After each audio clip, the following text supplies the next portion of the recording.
Shalom, selamat bertemu kembali di pembelajaran kelas katekisasi pada saat ini. Ya, kita masih dalam kondisi terpisah ruang dan waktu, tapi saya harap kembali bahwa itu tidak menghilangkan sukacita dan dosa kita. Oke, kita melanjutkan pembelajaran kita. Minggu lalu kita belajar tentang Tritunggal. Ya. Kalau misalkan ada yang belum menonton video minggu lalu, silakan tonton video itu dulu biar mengerti pembahasan kita selanjutnya pada hari ini. Karena hari ini bab yang ke-7, ini adalah bab yang ke-6, dan bab yang ke-7 pembahasannya tentang Yesus Kristus. Ya. Pribadi dari Tritunggal, ya, dari Allah Tritunggal, Bapa, Anak, Roh Kudus.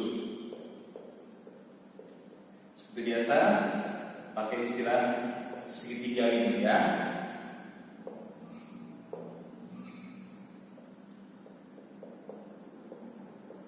Dan hari ini kita belajar pribadi yang satu ini tentang Anak, ya, tentang Roh Kudus, tentang Yesus Kristus, Kristologi.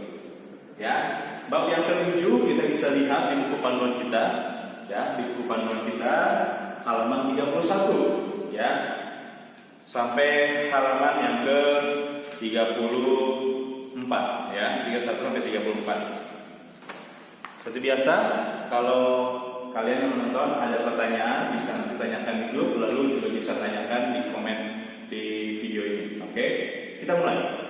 Pembelajaran kali ini dalam istilah teologi, ya, disebut sebagai doktrin Kristologi atau pembelajaran tentang Yesus Kristus, ya, Kristologi. Ketika kita sedang mempelajari tentang bab Yesus Kristus pada saat ini, maka kita perlu membagi pembahasan kita tentang Yesus menjadi dua pembahasan, ya. Yang pertama itu tentang karyanya. Karyanya berkaitan dengan jalan keselamatan yang dijalankan oleh Tuhan Yesus ketika datang sampai nanti naik ke surga dan nanti datang kedua kali. Itu adalah karyanya Tuhan Yesus, ya. Yang kedua yaitu pribadinya. Kepribadiannya atau pribadi yang secara 100% mencakup itu keilahiannya atau kealahannya, dan juga 100% mencakup kemanusiaannya, ya. Pertama, mari kita membahas karyanya, ya. Kita membahas tentang karyanya dan yaitu jalan keselamatan. Pertama perlu kita sadari bahwa rencana keselamatan yang diberikan oleh Yesus, yang dijalankan oleh Yesus oleh Allah Tritunggal, itu bukanlah keselamatan yang rencananya tiba-tiba, tetapi sudah jauh-jauh hari direncanakan dan dinubuatkan, ya. Bukan sesuatu planning yang mendadak terpikirkan langsung berpikir, yuk kita selamatkan manusia. Bukan, ya, bukan saudara-saudara, tetapi sesuatu yang sudah dinubuatkan jauh-jauh hari sebelumnya. Kita ambil beberapa contoh dari Perjanjian Lama, ya. Mengapa Perjanjian Lama? Karena untuk mengatur Alkitab itu konsisten dan benang merahnya pada Yesus Kristus, ya. Kita tahu bahwa Perjanjian Lama yang baru adalah firman Tuhan, dan itu adalah buku tentang karya keselamatan Tuhan, sejak keselamatan yang Tuhan lakukan. Di mana Perjanjian Lama kita bisa melihat benang merahnya sampai Perjanjian Baru dinubuatkan di dalam Yesus Kristus, digenapi dalam Tuhan Yesus, ya. Lalu Perjanjian Lama juga banyak tentang nubuatan, apa yang akan terjadi dan harus terjadi di Perjanjian Baru. Jadi kita harus melihat dalam kacamata, kita lihat kejadian dalam Perjanjian Lama. Maka kita perlu ketika kita membaca kitab tidak hanya berhenti kepada membaca Perjanjian Lama saja, ya, atau kita hanya membaca Perjanjian Baru saja. Tidak, kita harus baca dua-duanya. Karena apa? Karena dua ini satu dengan yang lain saling bersaksi, saling menggenapi, gitu, ya. Contoh dari karya keselamatan yang dari Tuhan yaitu dalam Kejadian 3 ayat yang 5. Kejadian Kejadian pasal 3 ayat yang ke-15. Kejadian 3 ayat yang ke-15. Saya akan bacakan untuk teman-teman, untuk saudara-saudara. Kejadian pasal yang ketiga ayat yang ke-15. Oke, gini firman Tuhan. Aku akan mengadakan permusuhan antara engkau dan perempuan ini, antara keturunanmu dan keturunannya. Keturunannya akan meremukkan kepalamu dan engkau akan meremukkan tumitnya. Saudara-saudara, ini adalah janji Allah pertama kali setelah manusia sudah berdosa. Ya, ini adalah sebuah cerita di dalam Perjanjian Lama, dalam Kejadian pasal 3 ini, di mana ketika Adam dan Hawa jatuh dalam dosa, pada saat itu Tuhan Yesus Allah Tritunggal mengatakan demikian, akan ada janji Allah yang akan digenapi.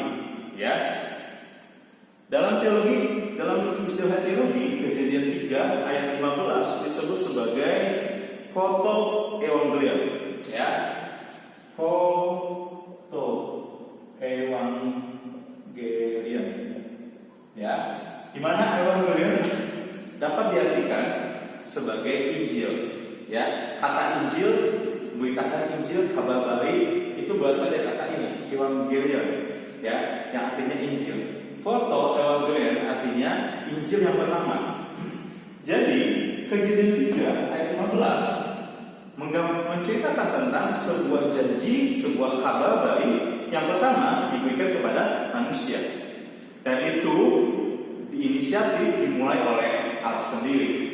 Ya, pernyataan Allah tentang rencana keselamatan, saudara-saudara, yaitu Allah yang kelak yang dijanjikan itu di dalam Kejadian 3 ayat 15 akan berinkarnasi ke bumi, menjadi daging, menjadi manusia untuk sebuah misi keselamatan manusia dari hukuman dosa, yaitu kematian kekal. Ya, jadi dari awal kitab Kejadian, awal setelah manusia jatuh dalam dosa, karya keselamatan sudah dimulai oleh inisiatif Allah sendiri yang kelak akan digenapi di dalam Yesus Kristus. Ya, di dalam istilah teologi, Kejadian 3 disebut sebagai Injil pertama ini, ya, atau kabar baik yang pertama. Tuhan mengadakan permusuhan dengan keturunan iblis. Siapakah yang disebut dengan keturunan iblis? Di Kejadian 3 ayat 12 dikatakan, aku akan mengadakan permusuhan dengan keturunanmu ular, yaitu keturunan iblis, dan keturunanmu akan meremukkan kakinya, keturunan perempuan, dan keturunan perempuan ini akan meremukkan kepalamu, jadi keturunan iblis. Pertanyaannya, siapakah keturunan iblis itu? Kita bisa menemukan di dalam Yohanes, Injil Yohanes pasal yang ke-8. Yohanes pasal yang ke-8 ayat yang ke-44. Yohanes pasal 8 ayat 44. Beginilah firman Tuhan. Yohanes 8 ayat 44. Iblislah yang menjadi bapamu, dan kamu ingin melakukan keinginan-keinginan bapamu. Ia adalah pembunuh manusia sejak semula dan tidak hidup dalam kebenaran, sebab di dalam dia tidak ada kebenaran. Apabila ia berkata dusta, ia berkata atas kehendaknya sendiri, sebab ia adalah pendusta dan bapa segala dusta. Siapa yang dimaksud dengan dalam Injil Yohanes itu? Yaitu keturunan daripada iblis, keturunan daripada dosa. Manusia adalah ketika jatuh dalam dosa adalah semuanya berdosa, artinya keturunan iblis, keturunan pendosa. Tetapi ketika kita percaya kepada Allah, kita diangkat menjadi anak Allah. Oke, kita diangkat menjadi anak Allah. Jadi ada permusuhan antara keturunan iblis, yaitu manusia, dengan segala keturunannya yang berdosa, dengan kelak keturunan yang dilahirkan baru ketika orang percaya kepada karya keselamatan, yaitu kepada Yesus Kristus, sehingga diangkat menjadi anaknya, menjadi anak Tuhan. Ya. Siapakah keturunan yang dimaksud dalam Kejadian 3:15, keturunan perempuan itu? Ya, keturunan perempuan yang akan meremukkan kepala keturunan sekolah ini atau keturunan dosa ini. Ya, siapakah? Yaitu Yesus Kristus. Jadi Yesus Kristus di dalam Perjanjian Lama sudah dinubuatkan, kepribadiannya eksis, ada, dan dia akan dinubuatkan, akan dijanjikan akan datang ke dunia menjadi penebus dari dosa yang dilakukan oleh manusia. Oke. Lalu kita juga bisa melihat di dalam Galatia pasal 4 ayat yang keempat. Galatia, ya, surat Galatia di Perjanjian Baru, pasal yang keempat, ayat yang keempat. Oke, Galatia 4 ayat yang keempat. Beginilah firman Tuhan.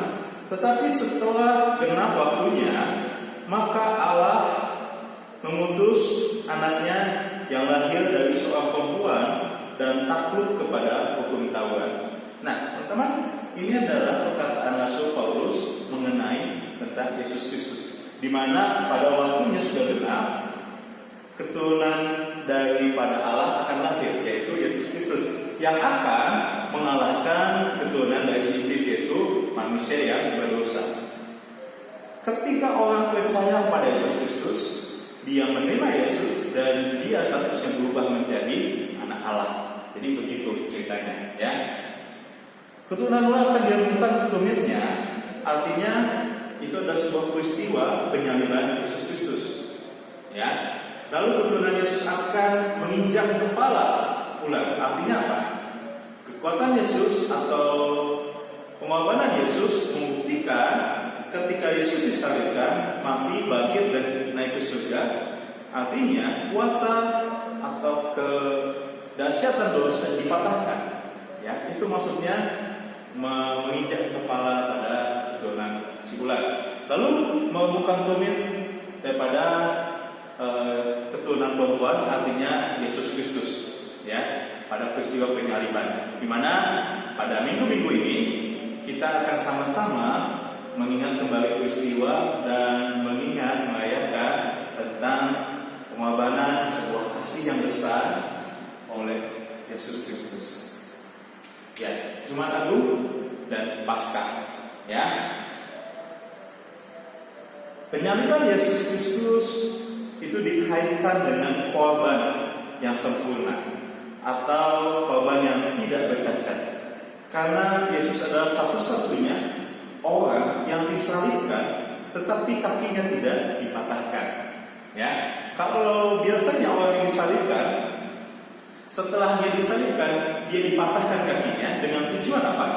Agar menggantungnya tarik ke bawah gitu.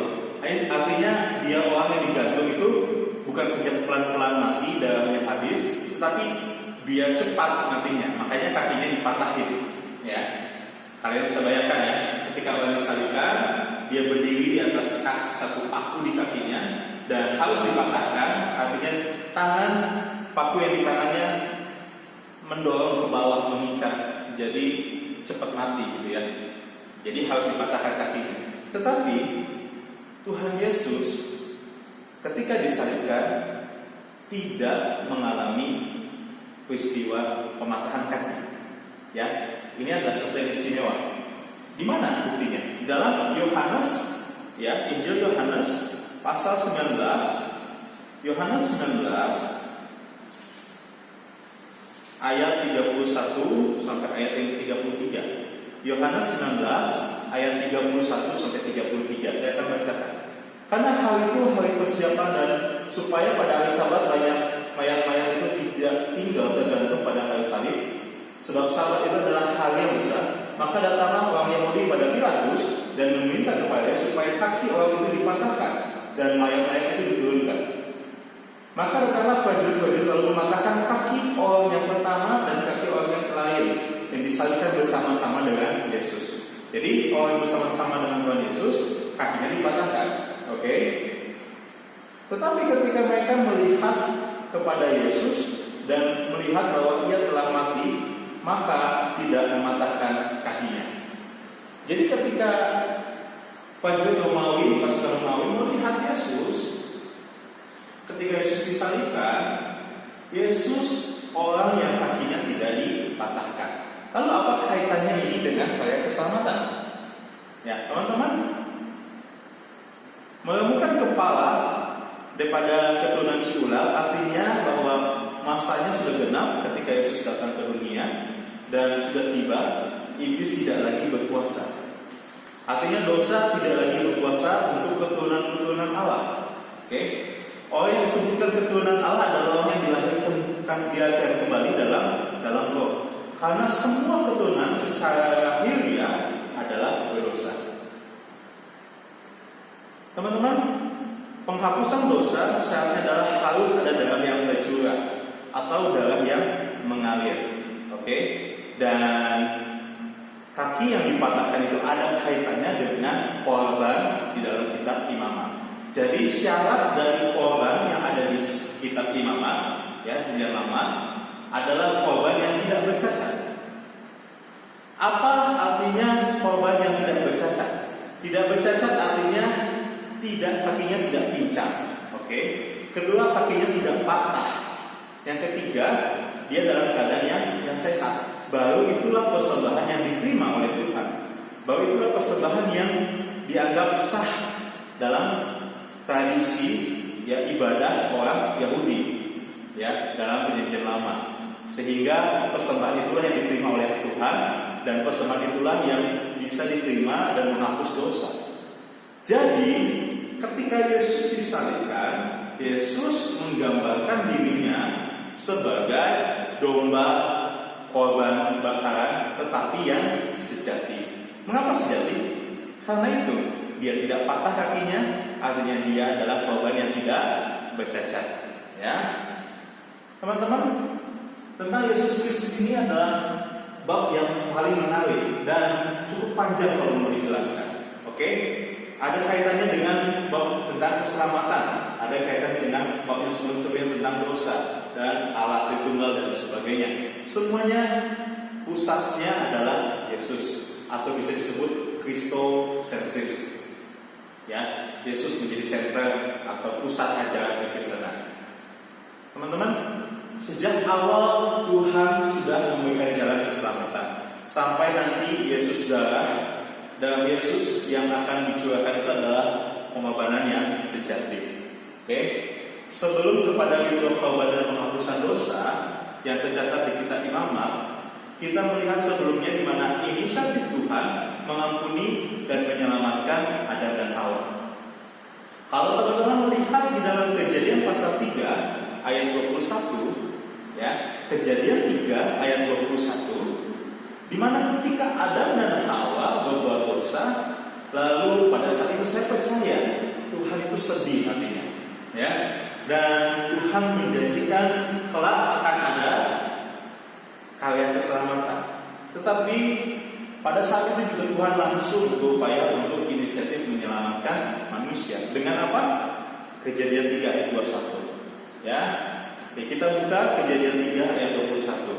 Kejadian 3 ayat 21 berkata demikian. Dan Tuhan Allah membuat pakaian dari kulit binatang untuk manusia dan untuk istrinya itu, lalu mengenakannya kepada mereka. Nah, teman-teman, ini adalah peristiwa karya keselamatan yang pertama, ya, dari Allah secara langsung. Yaitu Allah berinisiatif memberikan pakaian dari kulit binatang. Ya, pakaian dari kulit binatang.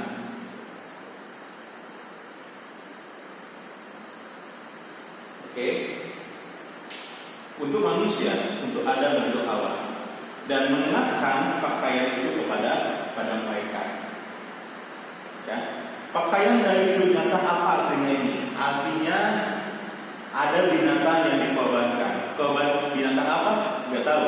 Pasti ada binatang yang dikorbankan. Ada binatang yang mati, darahnya tercurah, ya, lalu diambil kulitnya, dijadikan pakaian untuk menutupi manusia. Oke, ini adalah karya keselamatan yang pertama. Ya, ada sesuatu yang dikorbankan, ada darah yang dicurah.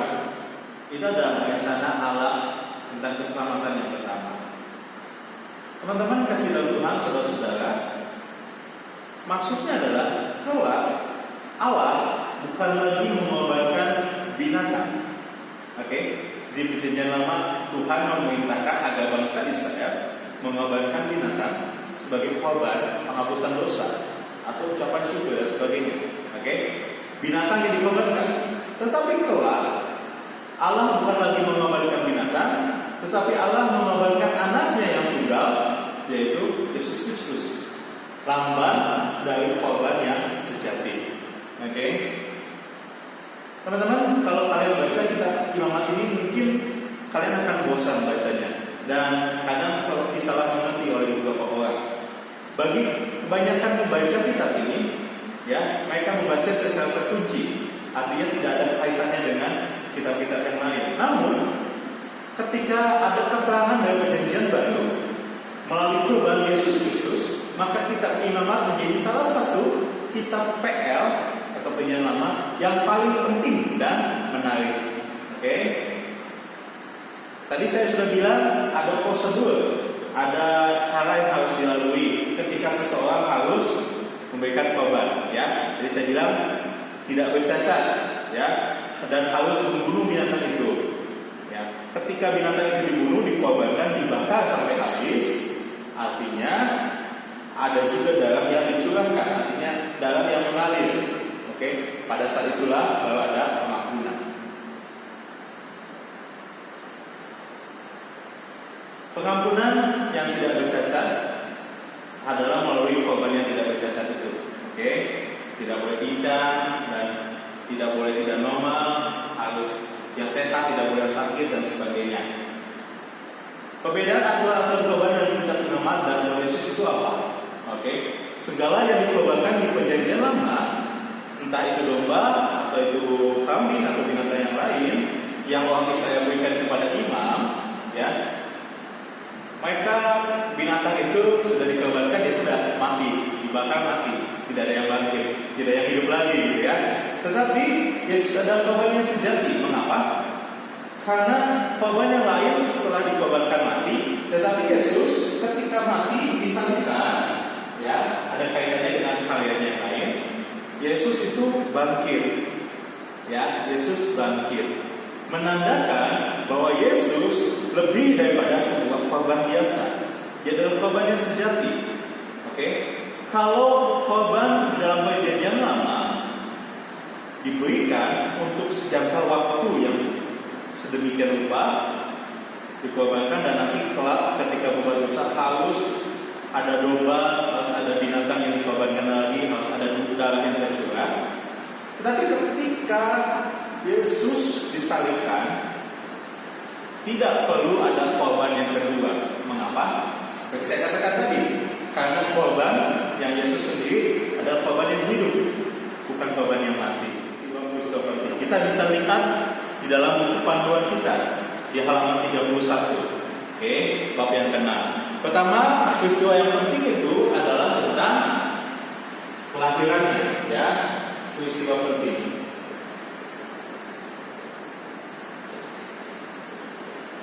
Pertama yaitu kelahiran,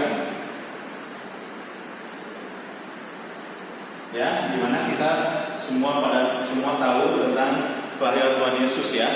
Yesus lahir dalam keadaan yang bukan mewah, dalam keadaan yang hina. Dia datang ke dunia mengosongkan diri menjadi hamba, oke, bahkan menjadi manusia yang hina, gitu ya. Kita bisa lihat, dan ini pun dicatat dalam beberapa kitab, bukan hanya Perjanjian Baru, tapi Perjanjian Lama dinubuatkan. Yesaya 9 ayat 5 mengatakan, sebab seorang anak telah lahir untuk kita, seorang putra telah diberikan untuk kita, lambang pemerintahan ada di atas daunnya, dan namanya disebut orang penasihat ajaib, Allah yang perkasa, Bapa yang kekal raja damai. Ya, jadi Nabi Yesaya menubuatkan, mengatakan ini jauh sebelum Tuhan Yesus lahir, peristiwa Natal. Oke.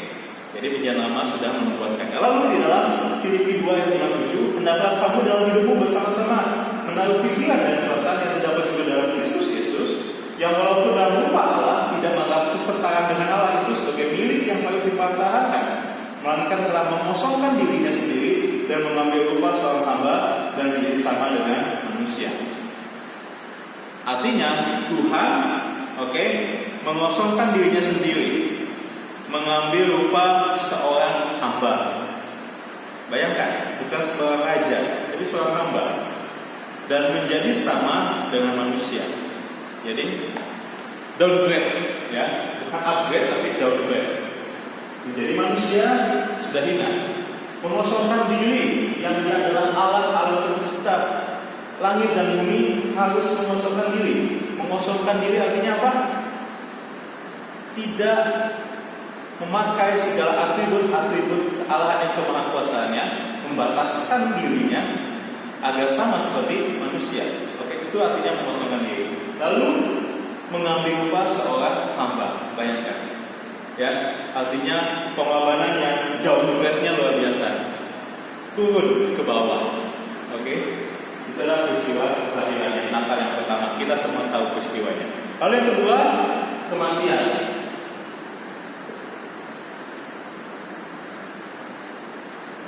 Ya, peristiwa pengorbanannya di atas kayu salib, peristiwa yang sangat heroik, di mana seorang yang tidak bersalah dibuat bersalah dan berkorban untuk orang yang berdosa, ya, untuk kita semua manusia.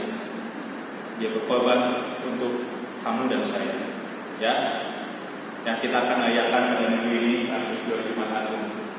Oke, dan diharapkan setiap kita mempersiapkan diri dan banyak berdoa, apalagi di tengah-tengah pandemi ini, banyak menyerahkan kepada Tuhan agar momen-momen ini menjadi momen di mana kita merasakan kasih dan kebaikan Tuhan. Oke, selanjutnya kayak keselamatan yang penting dalam poin 1-5. Yang ketiga adalah tentang kebangkitannya.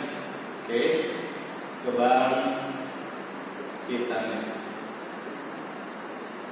Teman-teman, mungkin kalian sangat tersentuh dengan peristiwa Natal dan juga pengorbanannya di atas kayu salib, dengan film-film yang begitu menyedihkan, membuat kita hati kita begitu tersentuh, hati kita begitu ingin menangis dan sebagainya. Itu adalah peristiwa penting. Tapi ketika kelahiran dan kematian tidak dibarengi dengan kebangkitannya, maka segala sesuatu yang kita percayai bahwa Yesus dapat menyelamatkan setiap kita, itu adalah hal yang salah. Ya, seandainya kalau Yesus tidak bangkit. Jadi peristiwa karyanya Yesus Kristus di atas kayu salib juga harus dibarengi dengan peristiwa kebangkitannya dari kematian. Oke? Dan peristiwa ini menjadi suatu momen penting perubahan hidup daripada murid-murid Tuhan Yesus. Dulu murid Yesus memiliki konsep bahwa Yesus adalah guru agung. Dia memiliki julukan sebagai Mesias yang kelak akan menggantikan raja-raja di dunia ini menjadi pemerintahannya yang berkuasa. Oke? Tetapi ketika Yesus mati di atas kayu salib, murid-murid melihat Yesus dianiaya, Yesus dicambuk dan sebagainya, harapan mereka, hati mereka hancur sehingga mereka hilang harapan. Tapi peristiwa kebangkitan ini, ketika Tuhan Yesus menampakkan dirinya kepada murid-murid, menjadi peristiwa yang penting. Mengapa? Karena pada saat itu murid-murid bukan saja bangkit melihat kebangkitan Yesus, tapi iman dan juga pemahaman Yesus dibangkitkan, dibaharui. Ya, jadi peristiwa kebangkitan artinya menandakan bahwa Yesus menang terhadap maut, Yesus menang terhadap dosa. Oke, jadi peristiwa kebangkitan menandakan bahwa Yesus adalah benar-benar korban sejati. Yang seperti saya katakan sebelumnya, korban yang lain mati dibakar, lalu domba-domba dan kambing itu tidak pernah hidup kembali. Tetapi Yesus, dia dikorbankan, tanda kutip anak domba Allah, melambangkan semua pengorbanan, korban bakaran yang terjadi di dunia lama, tapi dia bangkit. Sehingga korban ini berbeda dengan korban-korban yang sebelumnya, sekali untuk selama-lamanya. Oke. Lalu yang keempat yaitu tentang kenaikan yang ke surga. Kenaikan Tuhan ke surga. Kita bisa lihat di buku panduan kita, oke, di halaman yang ke-32. Oke. Dalam Lukas 24 ayat yang ke-51 mengatakan, dan ketika ia sedang memberkati mereka, ia berpisah dari mereka dan berangkat ke surga. Ya, setelah kebangkitan Tuhan Yesus 40 hari lamanya, dia membuktikan bahwa dia benar-benar hidup. Yesus benar-benar hidup. Lalu di Kisah Para Rasul 1 ayat 3 mengatakan, kepada mereka yang menunjukkan dirinya setelah penderitaannya selesai, dan dengan banyak tanda ia membuktikan, Yesus membuktikan bahwa ia hidup. Sebab selama 40 hari ia berulang-ulang menampakkan diri dan berbicara kepada mereka tentang kerajaan Allah. Lalu di Kisah Para Rasul 1 ayat ke-9, sesudah ia mengatakan demikian, terangkatlah ia disaksikan oleh mereka dan awan menutupnya dari pandangan mereka. Ya, mengatakan apa? Yesus mengatakan apa? Yesus katakan, jadilah saksiku di Yerusalem, Yudea, Samaria sampai ke ujung bumi, dan ketahuilah aku menyertai engkau sampai selama-lamanya. Jadilah saksiku. Saksi apa? Saksi kelahirannya sudah lewat dan hanya disaksikan beberapa orang saja. Saksi kematiannya, ya, Yesus pernah mati dan murid-murid bersaksi bahwa Yesus pernah mati di atas kayu salib, menebus, mengorbankan dirinya itu setiap kita. Tetapi yang maksudnya adalah kesaksian akan kebangkitannya, bahwa dia menyelamatkan manusia. Oke, lalu ketika Yesus setelah mengatakan demikian, memberikan tugas, memberikan amanat kepada murid-murid Tuhan Yesus dan termasuk kita pada hari ini, Yesus naik ke surga. Oke, naik ke surga dikatakan di dalam Yohanes 14, ketika dia naik ke surga, Yesus menyediakan tempat untuk setiap kita yang percaya kepadanya. Yesus katakan, aku adalah jalan, kebenaran, dan hidup. Bagi setiap orang yang percaya kepadanya, kita akan menemukan jalan dalam kehidupan ini, dan hidup itu sejati yang sendiri, yang sejati. Ketika Yesus naik ke surga, dia menyediakannya untuk kamu dan saya. Dan yang kelima, peristiwa yang sedang kita nanti yang kita tunggu oleh umat sepanjang zaman, yaitu kedatangan dia kembali yang kedua kali. Kedatangan kedua kali, ya. Tentang kedatangan kedua kali atau disebut eskatologi atau doktrin akhir zaman, pembahasannya akan begitu panjang. Ya, nanti selanjutnya akan dibahas sedikit di bagian yang kedua. Mohon teman-teman bisa mengikutinya sampai selesai dalam belajar ini. Kalau misalkan ini belum mengerti, belum jelas, ya boleh ditanyakan. Kalau belum nonton video yang sebelumnya, diharapkan nonton video sebelumnya tentang Tritunggal. Sebelumnya lagi tentang mengenal Allah. Sebelumnya lagi tentang manusia dan dosa. Keselamatan manusia dan dosa. Oke. Lalu hari ini tentang Yesus Kristus. Oke. Yang kelak akan datang kedua kali. Ya, siap atau tidak siap waktunya, Yesus akan datang kembali. Terima kasih. Shalom. Tuhan Yesus memberkati.